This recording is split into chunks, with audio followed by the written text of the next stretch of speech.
এই জায়গাটা ভালো লাগে, প্রচুর ভালো লাগে। দেখেন এই পাশে পুরোটাই ধান ক্ষেত, পুরো ধান পাইয়া গেছে। এই পাশেও ধান ক্ষেত, আর ওই দূরে ওটা হচ্ছে ভারতের সীমানা, ভারত বাংলার বর্ডার। ও আরেকটা জিনিস আপনাদের সাথে শেয়ার করি, সেটা হচ্ছে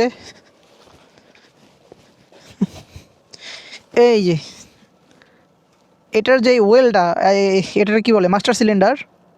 এই সিলিন্ডারটা মূলত এটা পিছনের ব্রেকের ব্রেক ফ্লুইড যেটা আছে ওটা হচ্ছে এই যে যখন নতুন ব্রেক প্যাড লাগানো হয় তখন এই ফুয়েলের দাগটা থাকে এই জায়গায়, ফুয়েলের স্তরটা এই পর্যন্ত থাকে। তা আস্তে আস্তে ব্রেক ক্ষয় হইতে হইতে মূলত এই তেলটা কমতে থাকে, আর আমরা মনে করি তেল মনে হয় শেষ হয়ে যাইতেছে। মূলত এই যে এই দাগটা যে আছে এটা হচ্ছে মিনিমাম, আর এই দাগটা হচ্ছে ম্যাক্সিমাম।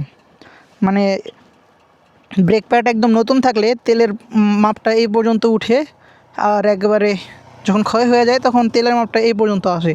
অর্থাৎ এই পর্যন্ত আসলে বুঝে নিতে হবে আপনার ব্রেক প্যাড চেঞ্জ করতে হবে, অন্যথায় আমার মতো এই যে এরকম ডিস্কে দাগ গো, ডিস্কে তো গরম হয়ে গেছে,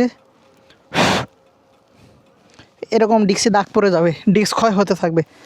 সামনেরটা ওইভাবে চেনার উপায় নাই, সামনে অনেকেই মাস্টার সিলিন্ডার লাগায়, বাট দেওয়া থাকে হচ্ছে যে এটা। এখান থেকে দেখে কিভাবে বুঝে আমি জানি না, টর্চ টর্চ টর্চ মারলে হয়তো বুঝে যেতে পারে, এই হচ্ছে বিষয়।